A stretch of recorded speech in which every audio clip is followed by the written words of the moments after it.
The war between humanity and the Threxian Empire had lasted 37 years. It wasn't a war of ideology. It was a war of survival. The Threxians were a proud, ancient species, beautiful and terrifying. Their skin shimmered like living metal. Their eyes, a haunting silver blue, could see in spectrums humans barely understood. To them, humans were impulsive, crude, and dangerously emotional. To humans, the Threxians were cold, calculating, and merciless. And yet, somehow, I found myself lying in a Threxian medical bay, a prisoner of the very species that had nearly burned my world to ash. My name is Captain Elias Varin, Terran Defense Forces, 4th Recon Division. I was captured during the siege of Orion's Gate, one of the bloodiest battles of the war. A plasma blast had torn through my chest, searing flesh and nearly stopping my heart. When I woke, the wound was stitched by alien hands. The scar, a dark, twisting mark over my heart, was the only reminder that I should have died that day. My captors didn't speak to me at first. They observed, tested, and scanned. But one figure watched more intently than the others. A tall, graceful Threxian female adorned in obsidian armor, her crown of metallic tendrils glinting like starlight. The soldiers bowed when she entered. The scientists fell silent. She was Queen Seraphine of the Threxian Dominion, ruler of the empire humanity had learned to fear. And she was the one who had ordered me saved. Middle, the enemy's mercy. The first time she spoke to me, her voice was like music vibrating through glass. "You should have died," she said, studying me with eyes that saw too much. "Trust me," I muttered. "I'm as surprised as you are." Her expression didn't change. "Our medics said your heart stopped twice. You fought to stay alive. Humans are stubborn like that." She tilted her head. "Or perhaps you feared death." "I've seen death," I replied. "It doesn't scare me anymore." Something flickered in her gaze. A faint trace of curiosity, maybe even respect. Over the next few weeks, I learned she wasn't what I expected. Seraphine was nothing like the warlords who burned our colonies. She walked among her people, ate with her soldiers, and spent hours in the med labs helping wounded troops, human and Threxian alike. One night, she came to me carrying a small crystal vial. "This will dull your pain," she said. "I'm fine," I told her, flexing my chest despite the ache. Her silver eyes lingered on the scar. "It runs deep, Captain. Not only through flesh." I met her gaze. "That wound was made by your war." "Our war," she corrected softly. For the first time I noticed something in her tone, remorse. That night I couldn't sleep. Her words replayed in my mind, echoing louder than the hum of the alien ship. I didn't want to admit it, but she had saved my life. And as the days turned to weeks, I began to question everything I'd been taught about the enemy.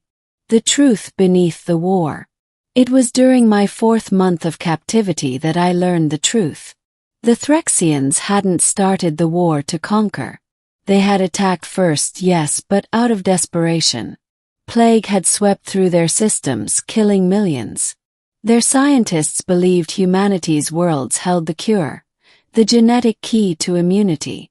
When we refused to share it, the conflict erupted. I didn't know whether to hate them more or pity them. One evening, Seraphine invited me to her observatory.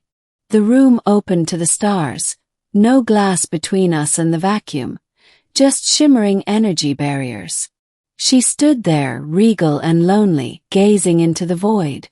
"When I was a hatchling," she said quietly, "my mother told me that every scar is a story written in flesh. Have many, but none as strange as yours, human." I smirked faintly. "You've been staring at it a lot." Her gaze didn't waver. "Because it doesn't heal like ours.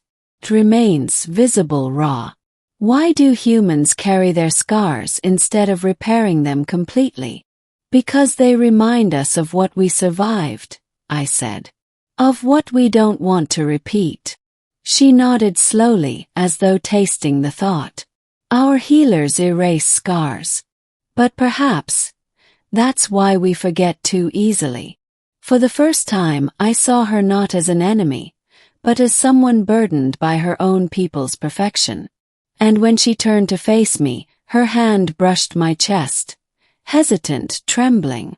Her metallic fingertips traced the outline of the scar, a gesture that felt both alien and achingly intimate. "This mark," she whispered. "It beats where mine would. Strange, that I feel warmth there." Froze. "Your Majesty." She silenced me with a look that wasn't royal. It was human.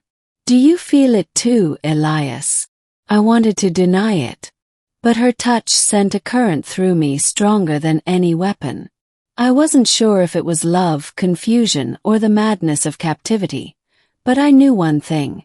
The line between human and alien had just blurred beyond repair. Middle conflict. The fracture of allegiance. Rumors spread quickly through the ship. The Queen was seen spending too much time with the human prisoner. The High Command disapproved. The generals demanded my execution. Seraphine ignored them all, until one night, her advisors forced a confrontation. A council of Threxian nobles gathered in the Grand Hall. I stood there, bound in energy cuffs, surrounded by guards.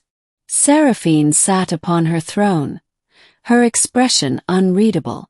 "This human is a threat," hissed General Kale, a towering warrior whose armor gleamed like obsidian. "He is the face of the enemy that slaughtered our children. He is also the reason some of ours live," Seraphine countered calmly. "He gave our healers knowledge of human medicine. He saved lives.